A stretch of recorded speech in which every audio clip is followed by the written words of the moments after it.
Welcome to the Recover You podcast. I'm Kylene. And I'm Patrick. We are a couple in recovery From sex addiction and betrayal trauma. Together, we share our story to encourage you on your journey.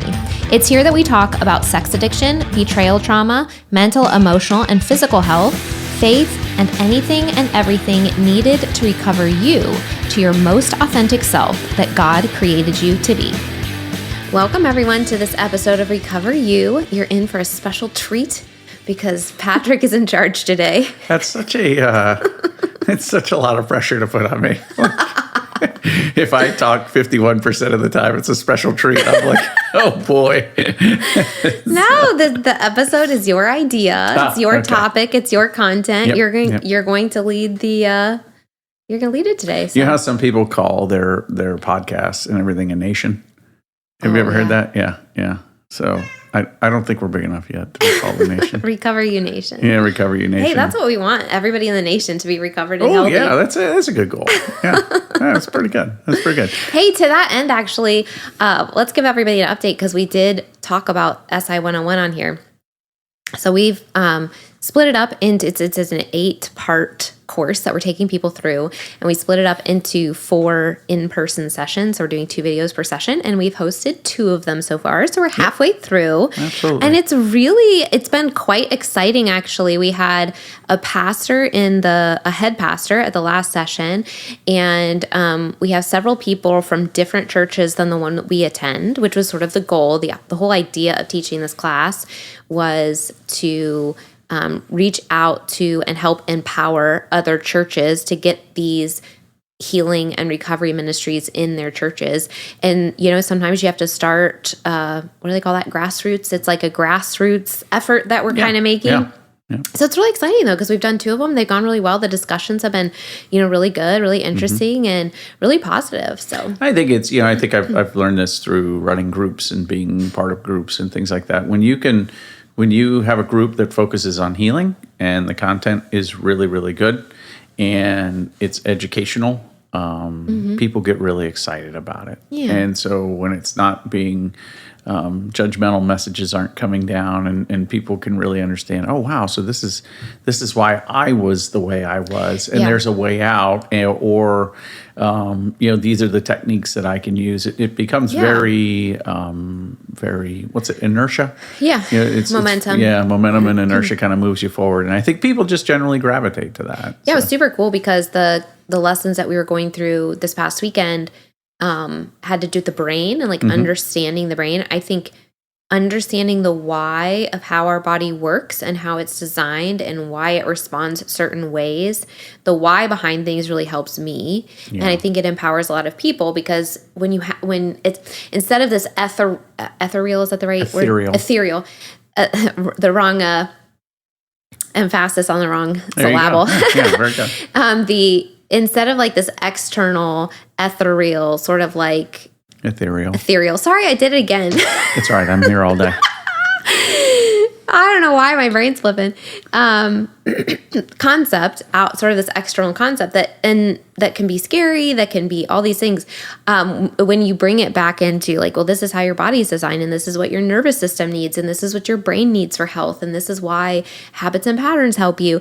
It gives people a system and an understanding that is very grounding. And so I love that. And so I think some of the feedback, when we're going through those classes, which is as the Sexual Integrity 101 class from Pure Desire, and then we're just facilitating that. When we have the conversations, people are like, oh my gosh, wow, oh, that's so much information. Oh, that was really good. And we have people ranging from, I've had a problem in my personal life and it's, I'm in recovery and I've been in recovery for a long time, to I'm maybe in sobriety and not recovery, or there's somewhere in between, to I've never had an issue, but this is something that I'm interested in, assisting and facilitating and helping others. And so it's a really cool group. Yeah. It's really good.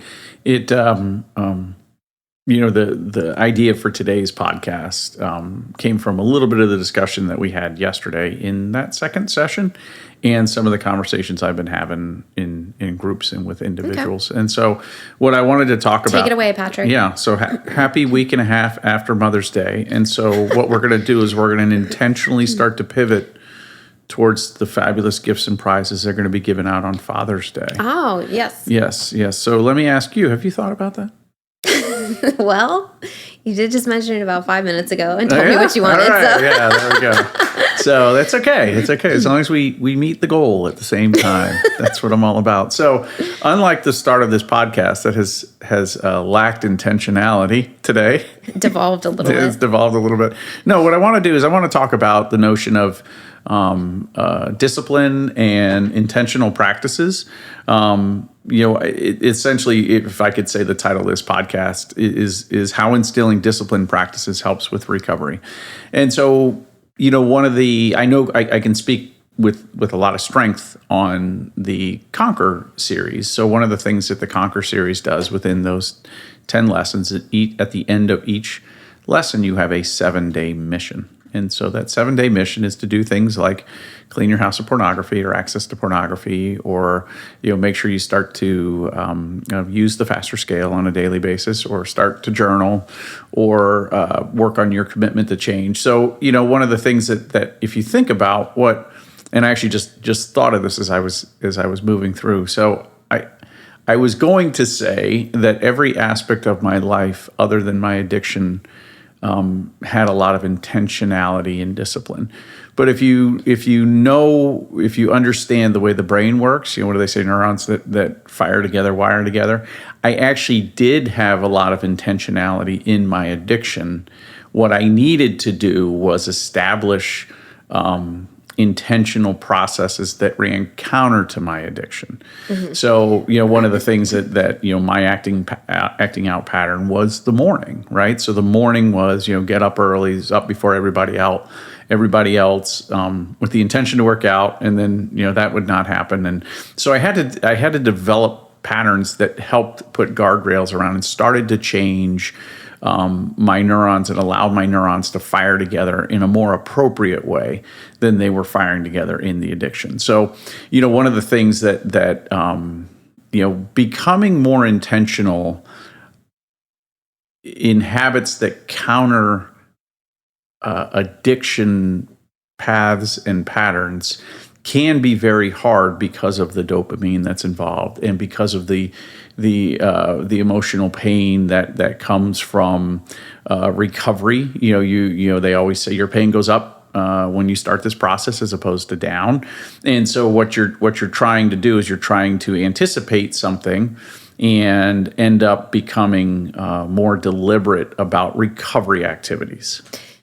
When you say the pain goes up instead of going down, I want to clarify that, because one of the things that with betrayed partners is the most frustrating thing is within the first 3 to 6 months, sometimes the addict actually feels really good because they're in sobriety. So it seems like the pain does not go up for them. They actually feel really amazing. So I would say that sometimes, and tell me if you think you would agree with this, that part comes a little bit later as you are navigating the relational recovery, navigating the deeper parts of recovery, not just getting into sobriety, because there can almost be like a sobriety high as well. Yeah. Okay. Yeah. I would agree with that. And I think where they're talking about the pain going up is everything that you've been medicating. So everything in your life, your past traumas, and all of those things. Well, now you're going to have to start to face those, and that's painful. And and I think to that point, though, that doesn't happen day one. Mm-hmm. The sobriety steps happen first, and then that happens more in recovery later. Right. Yeah. Right. Okay. Now there is I think to pile on to what you're saying. There is and I remember feeling this, like, man, I'm not doing it anymore. Like it's really, really exciting. It's a really, really exciting thing. And then you come home and day 10, you have a conversation with your spouse. Maybe she's discovered some more or whatever. But, so you feel bad about that, right? That's a really, really hard thing. But you feel really good because it's been 10 days since you've done anything. That's really what all you ever really wanted, was to be able to get through it. And so it is a little bit of a juxtaposition of feelings.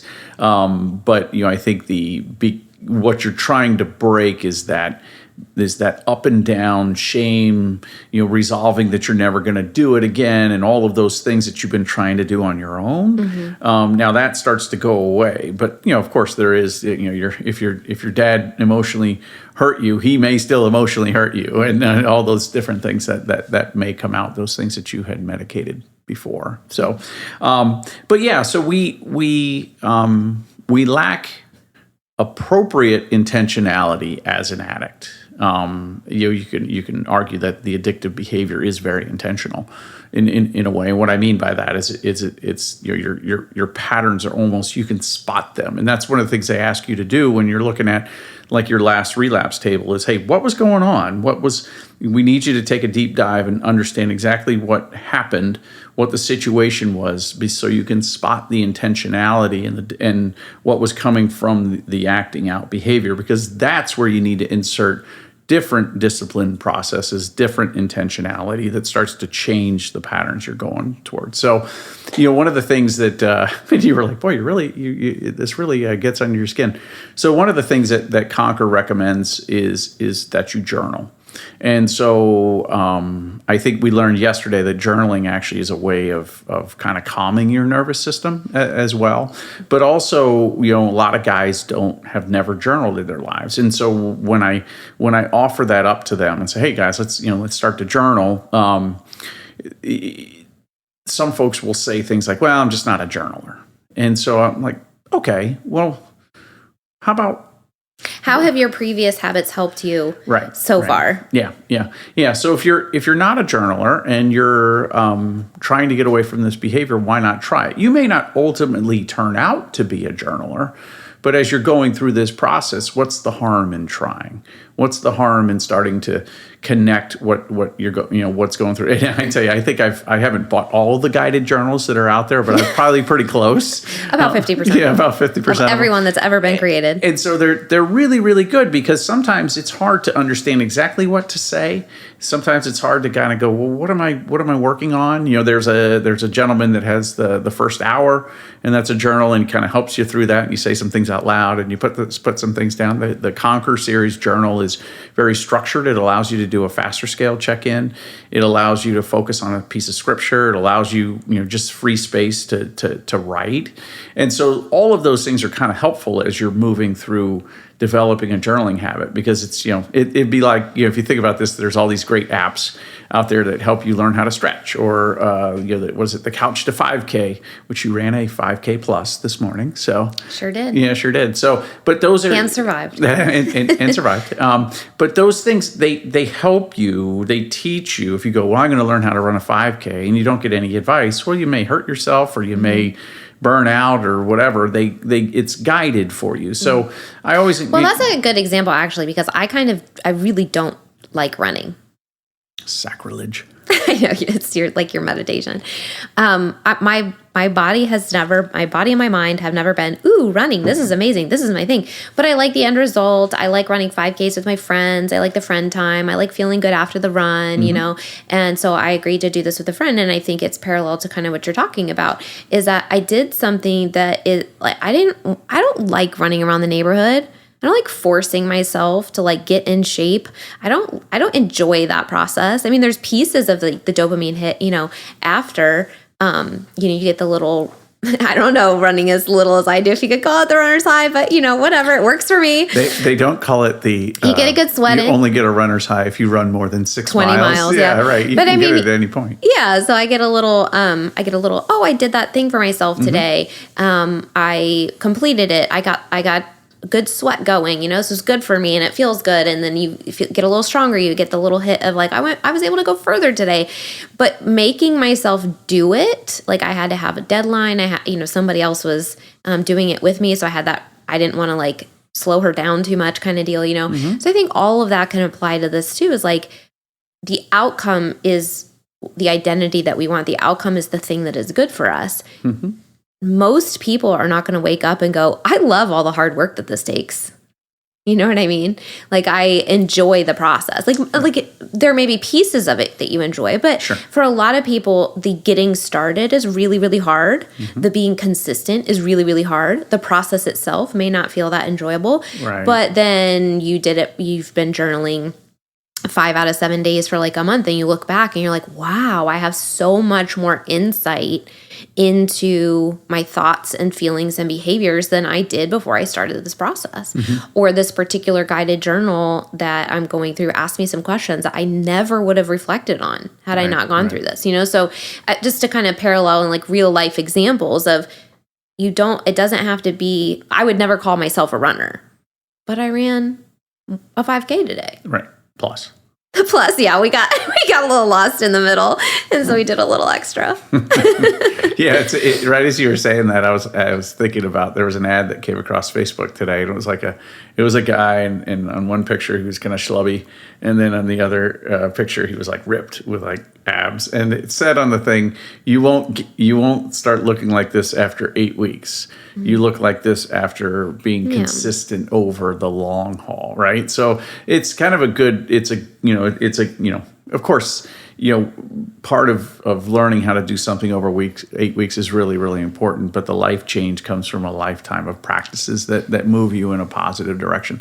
And when you're in healing, if you go, I've been doing this for a long time, I don't feel like journaling is doing it for me anymore, that's really okay. Like if you say that, as long as you are moving into health with other practices. It's not a podcast to say you should journal or else you're all lousy people. That's not what this is about. I guess where I'm coming from is encouragement to folks who are getting discovered or early on in their process. If the program that you're in or whatever is encouraging you to journal and you're just responding by saying, well, I'm not much of a journaler. Well, there's other ways to do it. I've actually seen this, and this has been kind of cool because there are folks who struggle with writing. There are folks I've seen who struggle with like carrying books that gives them anxiety. So many of these programs actually have online platforms where you can enter journaling prompts in. So or record your voice, like record your own answers, in an audio journal for yourself. Right. So I actually, here's a good example. For many, many years, I used the Conquer Journal to do, and it had the guided prompts for the faster scale, the scriptural inputs, and then it allowed me to freehand write. So now what I do is I actually have an app called the Freedom Fight that allows me to check in on the faster scale. It's actually on the Freedom Fight. So I don't need to find and try to remember, okay, what is E, what is T? It's all there for me. It actually has a weekly check-in too for the commitments to change. I actually read scripture in the YouVersion Bible app that's guided. I've actually set it up so it's guided. And then I actually have a journal that I pick up where I just free flow. So I've taken what was very compact for me in the Conquer series, and I've used 3 different things that kind of help me out there. And certainly with the apps, you can set them up so that it gives you reminders, right? So once again, more intentionality, that sort of thing is always very, very powerful. So, one of the things is, how do you develop, intentionality? I think you always have to be pretty clear on what your goals are. You always have to be very clear as to what you want to accomplish, and then maybe in the broader sense where you want to go. So,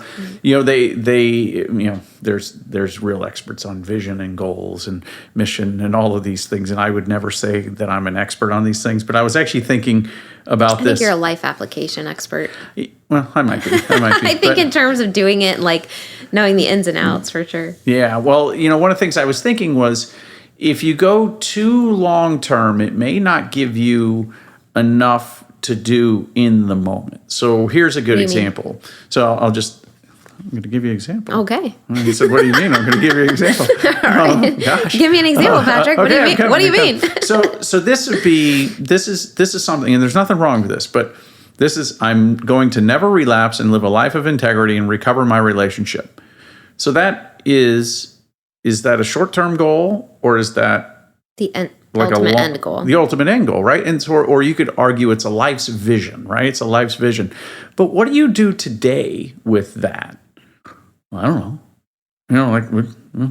How do I get there? I'm just living into integrity. You're like, well, what does it mean to live into integrity? What does it mean to restore your relationship? You always have to do, distinctive actions. And I always like to draw. I do this a lot, but I always like to draw parallels to flying. So here's a good example. We're going to fly from here to, Sioux City, Iowa, right? Okay, great. Well, what time do we need to be there? And in the military, they always did this thing called backwards planning. So if you had to be in Sioux City at 3:00 tomorrow afternoon, well, then you got to kind of go, okay, well, what are the winds? What time do we have to leave? Well, if we have to leave at this time, how much time does it take to pre-flight the aircraft?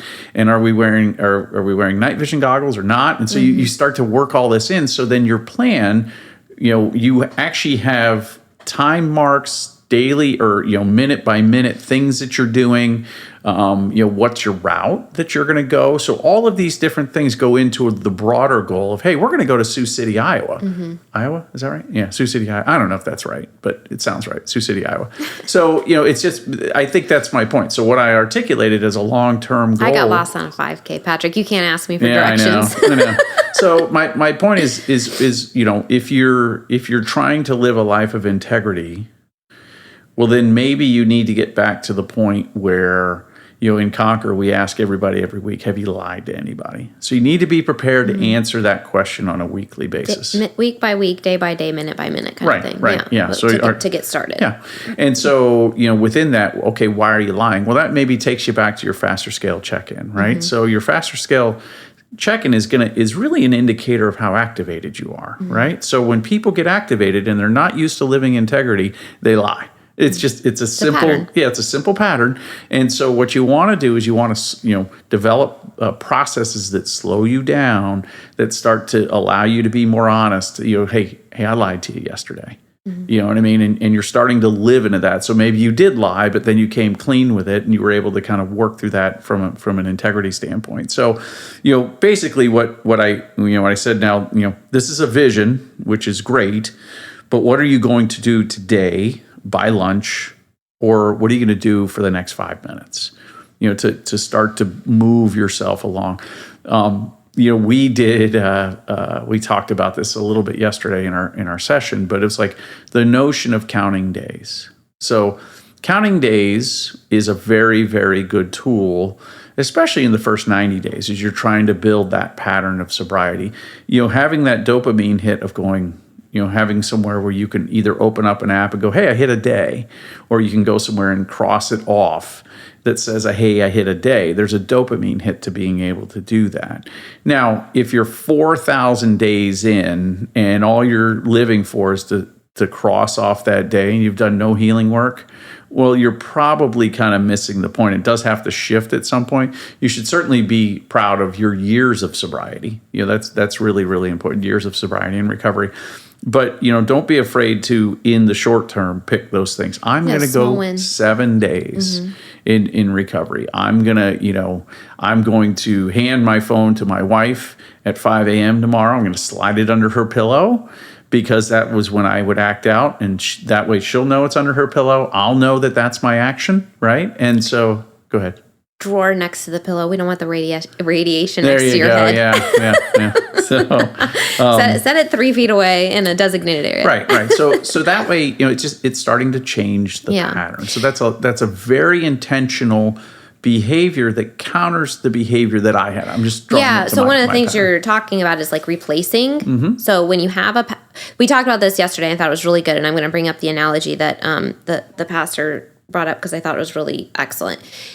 We were discussing the idea, what you're saying, of my brain has one pattern on a specific day, at a particular time of day, and or to respond to specific emotions. When we're thinking about changing our behavior, whatever that behavior is, we have to think of replacement for that. So when you're creating, your brain really likes familiarity and it really likes patterns, and the pattern and familiarity that has right now is unhealthy. So if we want to make a new pattern, we have to replace the existing one, and to your point, that has to be very intentional. And I liked what the pastor was saying yesterday. He brought it into the verse that says, put off the old and put on the new. So I like when you're sort of tying practicality with spirituality, but then also you have we're going to put off the old stuff, we're going to put on the new stuff. That's great. But we have to make sure that the new stuff is as effective or more effective than the old stuff. And that's where the deeper healing work comes in, to actually ask, what was this old stuff doing for me? What was it accomplishing? So I'll modify the example he gave for a minute, but let's say that someone goes to a bar and they go every Wednesday night. Let's say it's like trivia night or something, but they go like every single Wednesday night, right? And they're like, hey, I'd like to maybe go less or not at all. I'd like to change that pattern.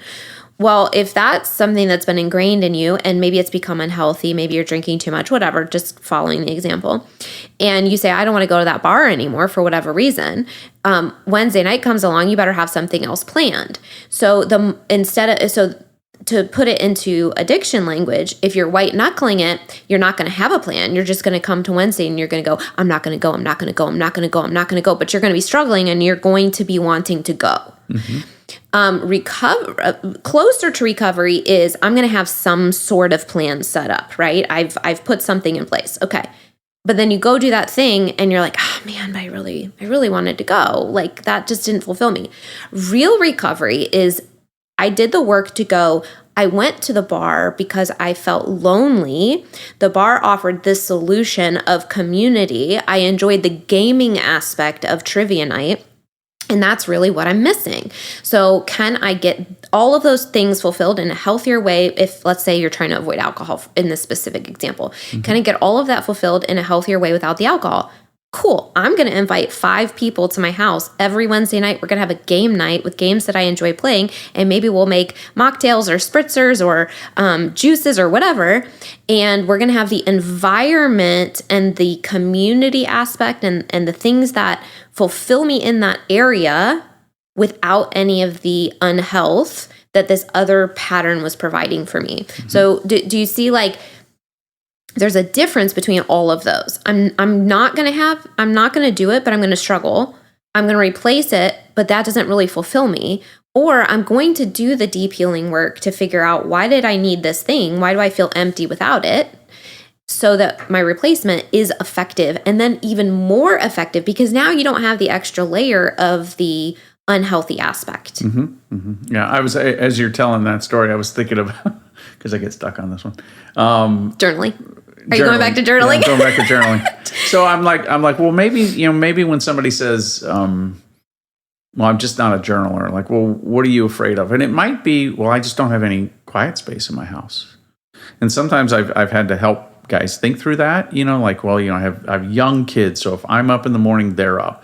And by the time I put them to bed at night, I'm tired, it's late, and all my wife wants to do is watch a show with me. Mm-hmm. And so, I'll say, well, what about lunchtime? If you're at work, what about lunchtime? Can you grab your journal and just do that for 15 minutes? Or, what about once you put the kids away, like silverware.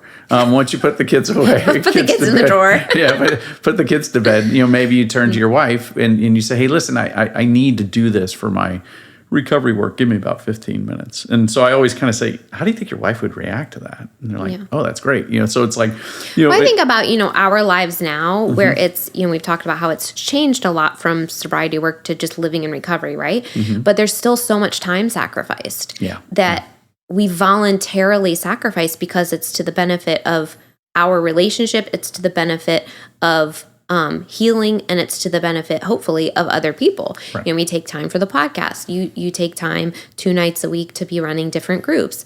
I quote unquote take time. It's my work now. So I, coach other women and stuff, but that's not taking away from family time, usually in the evenings or anything.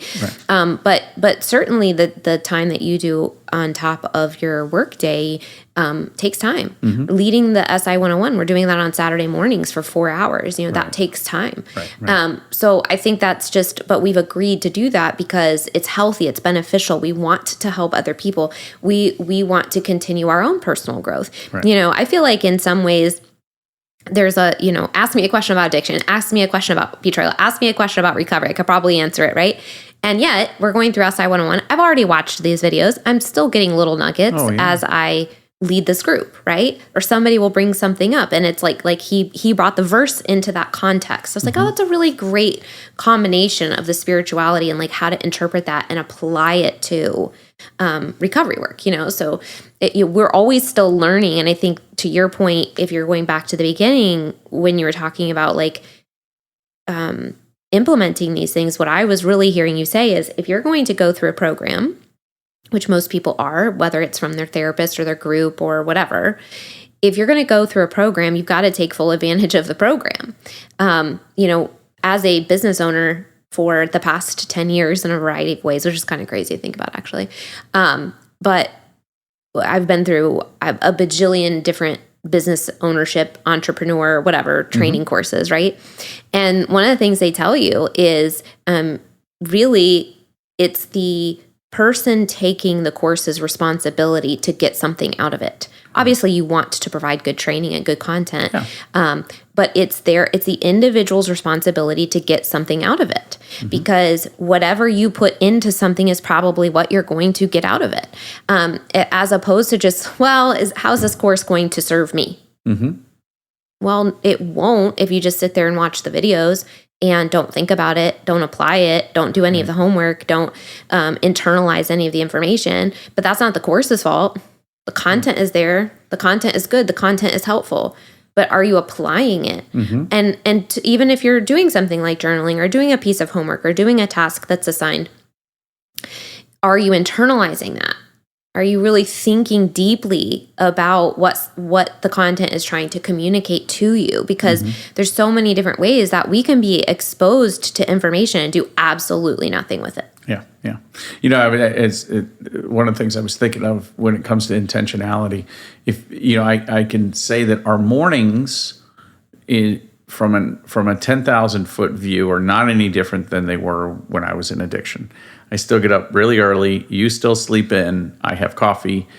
But the big change is I'm not doing anything inappropriate, right? So even when I was on crutches and I couldn't work out, I sat down, I did my, faster scale, and I did, I've intentionally replaced all those habits. Now, just for the addicts or recovering addicts that are listening to this, the one thing that was key to that is as I was shoved into recovery, right? And some of you have voluntarily moved into recovery, but as I was shoved into recovery work, and surrounded by folks that were, you talk about our ability to be in this space, people who were in the space before us, who had gone through these things that came alongside of me and intentionally helped me move through things. But at the end of the day, I had to decide, I'm going to journal because the program says to do it.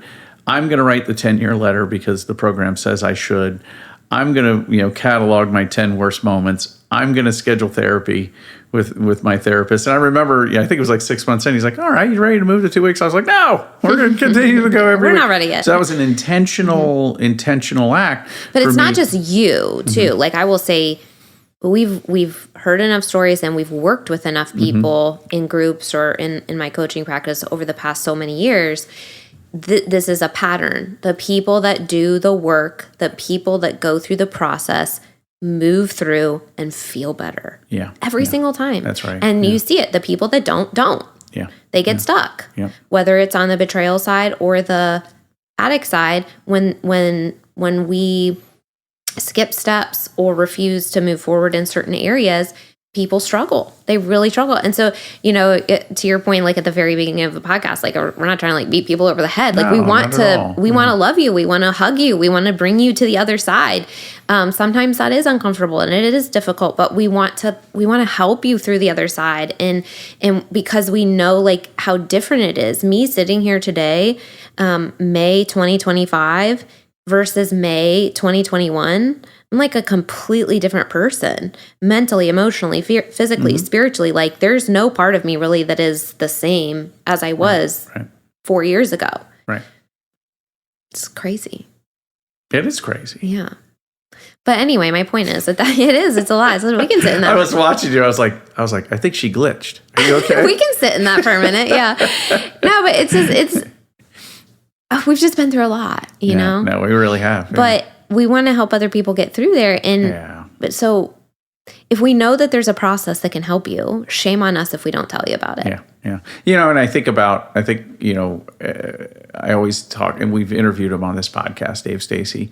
He didn't beat me over the head when I got into the group about, you better make sure you do the 7-day mission. He never did any of that stuff. But what he did do was he was there.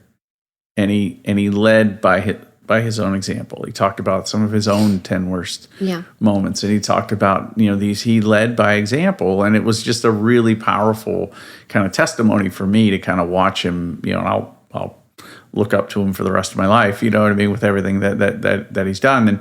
And so, but if you think about it, his life had become very intentional in recovery work. I'm always going to be running a Conquer group, whether it's online or in person. I'm always going to be involved. He's actually taken it a step further, and he's corralling a lot of the local leaders from all bunch of different churches, and he has a meeting once a month where we all talk and come together. I mean, that's a really intentional thing. Yeah, I mean, think about how impactful one person has been. That's right. He started this how many years ago? Well, he's, I could be wrong, but I think he's been in recovery 10 years. 10 years. 10 years, yeah. It's a long time. Yeah. And he started running these groups probably around that time-ish. And the number in groups fluctuates here and there. Right.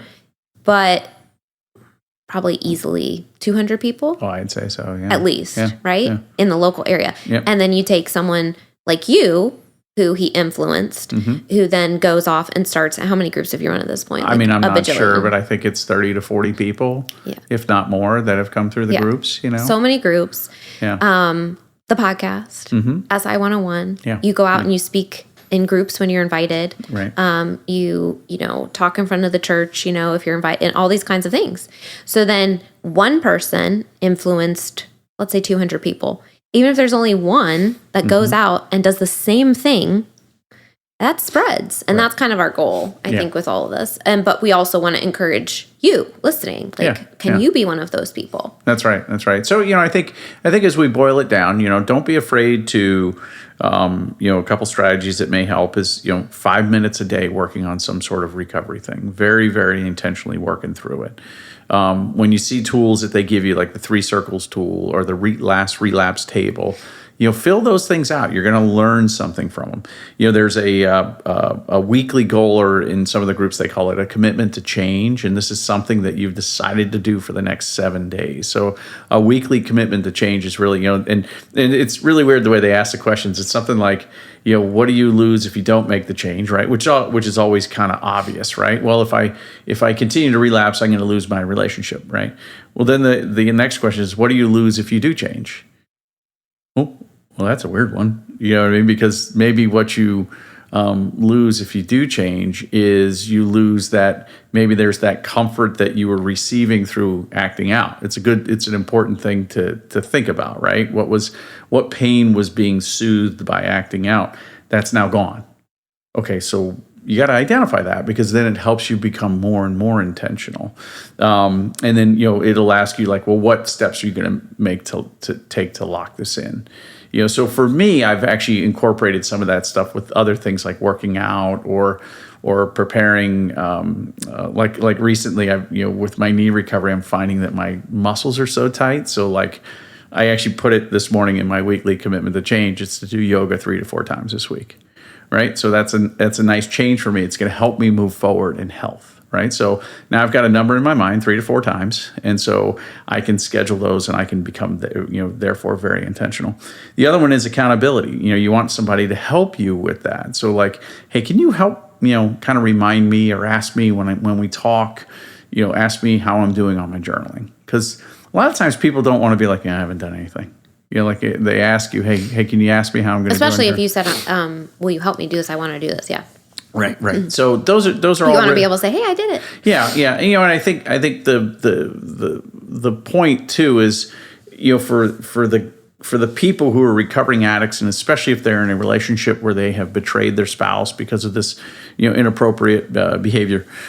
Think about it this way: if you're trying to work your own recovery and relationship recovery and build safety for your spouse, what creates safety for your spouse is the notion or the reality that you're doing everything you can to make sure you don't fall back.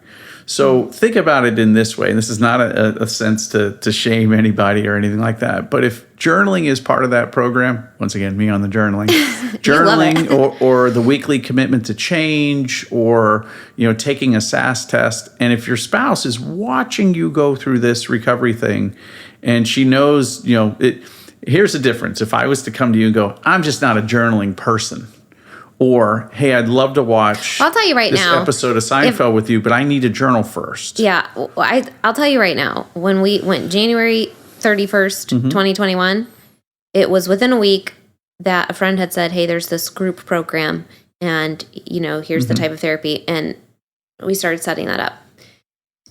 Had you in any way, shape, or form, any way, if there was hesitation on your part at all to go to that group or to go to therapy, I don't think we would be here today. Yeah. And we probably would not be married. Yeah. Yeah. Because you're facing losing the relationship and you don't want to go to a group. Yeah. Yeah. Well, that tells me everything I need to know as a spouse about how much you care about my feelings. That's right. That's right. And some spouses aren't there. They're not there with that. But also think about meaning they don't put as much pressure on going to groups. Right, Yeah. Right, that was my perspective. Yeah. But think about the message you send. When we, one of the things that I don't know if you ever said this or if I'm remembering this in a weird clouded way or whatever. Like, did your vows mean anything? I don't know whether you said that. I don't know if that's I'm sure I did because I was going. You knew who you were when we got married. What were you promising? Right. Because you weren't faithful. Yeah.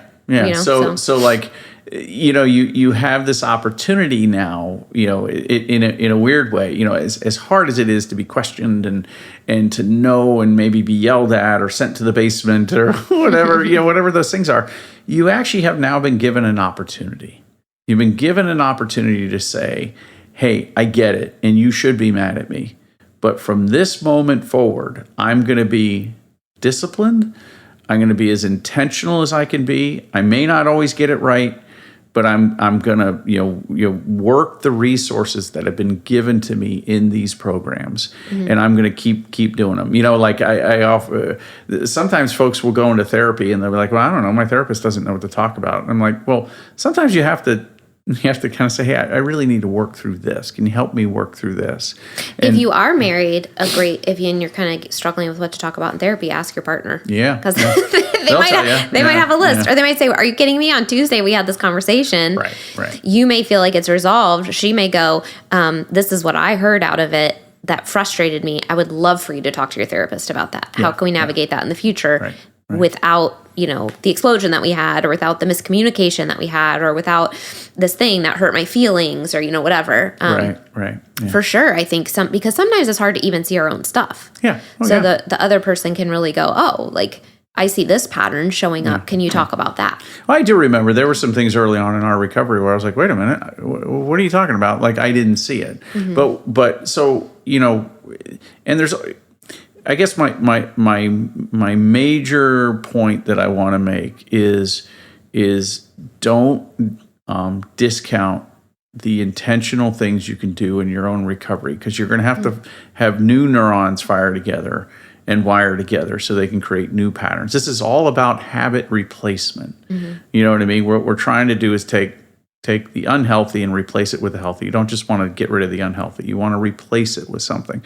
And so it's going to take some time. It's going to go through it.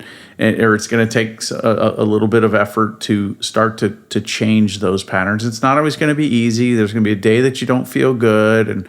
And there might be some times where you have to get up early for a business trip or whatever. I mean, and you're going to have to think that through. Think about the example I gave about flying. Like, well, not every flight that I made in the Army was just you come in at 8 o'clock and you leave at 9 and then you're home by 4. I mean, they were all different. And so each one you had to come up with a different, okay, are we flying at night? Are we doing a test flight? What exactly, is it over the weekend? Is it, what exactly is going on? Is it in the clouds? And so every situation requires a new subset. And that kind of intentional work, builds a lot of great qualities in you as you move through it. You develop more patience, you develop more resolve, you develop, there's just so many good things. It's not, once again, it's not about just stopping the behavior. Right.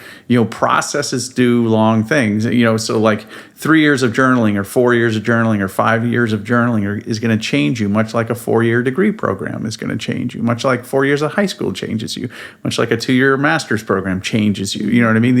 generally the programs that take a little bit of time to go through are going to change you significantly. Even and to ease people's fears, that's not about like relapsing that during that 4 years, and then all of a sudden 4 years plus one day you're not doing that anymore. It's you can get in sobriety so fast, but when you're talking about recovery being like a master's degree or a bachelor's degree or a certification program or whatever, the part that takes time is all this deeper work. That's right. So I would say like when we are intentionally replacing patterns, if we don't do that deeper work, like if you think about relapse and people being so frustrated, well, why do I keep relapsing? It's not very frequent, but I just can't seem to let this last little piece go. And you think about that, I would almost guarantee that person hasn't fully answered the question of what the behavior is providing for them that they're afraid to release and let go.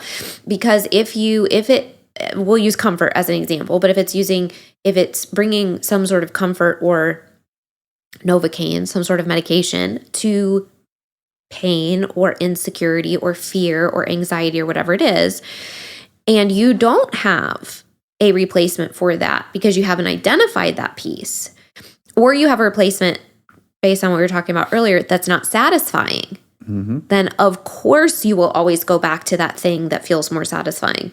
Right. That numbs that pain more effectively, that lets you dissociate for 15 minutes, whatever it is.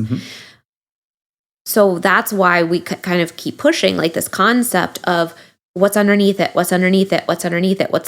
It's a thought that has a feeling underneath it. Underneath the feeling is a belief about who you are. And if that's not resolved and you don't have a replacement that feels as satisfying or better, then you will naturally, because that's our brain's literally how it's created. So that's why it's really important. If the gaming aspect of Wednesday night at the bar is what I like, okay, can I play games over here without the bar aspect? That if that's the key piece, then that's going to feel just as fun for me. Right. But then it may feel even better because now I don't feel guilty about drinking so much that I passed out or whatever, the goal was there. So I think that is really the key. Is I think there are, and it's so subconscious. I don't think people are thinking, oh, I really want to relapse because it medicates my anxiety. Like that's not a conscious thought. It just happens. And then people are frustrated with themselves and then it perpetuates the shame cycle. Yeah. So that's why we're talking about this, because if you can think about the last time that you acted out in a way that you didn't want to, and that doesn't have to be relapse. It can be a burst of anger. It could be gaslighting your partner. It could be anything that was inappropriate behavior.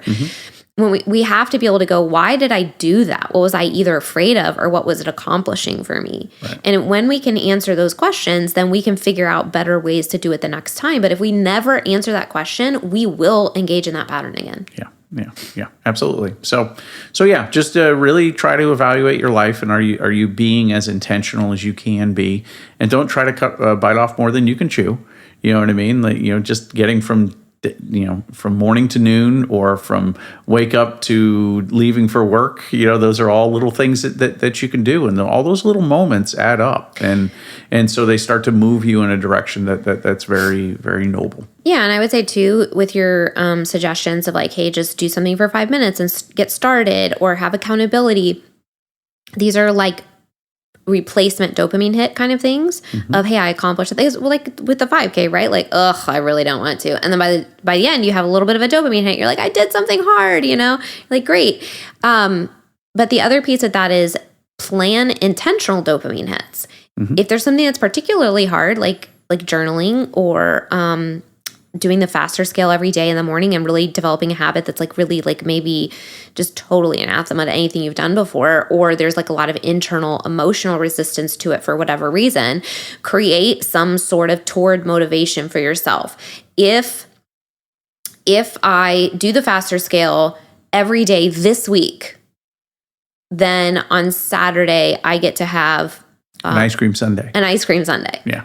Yeah. Right. And I get to go on a hike that I like. Yeah. Or if I do it for 2 weeks, I'm going to buy myself a new pair of shoes. Right. If I do it for 3 weeks, I get to, I keep building on that until you feel like that resistance internally is diminished and it's become the new easy thing. It's like when we went gluten-free, everything was hard. It only took about like 2 weeks to kind of figure everything out. And they're like, oh, I know what to buy at the grocery store. I know what to get at the fast food restaurants. But like it was super overwhelming at first.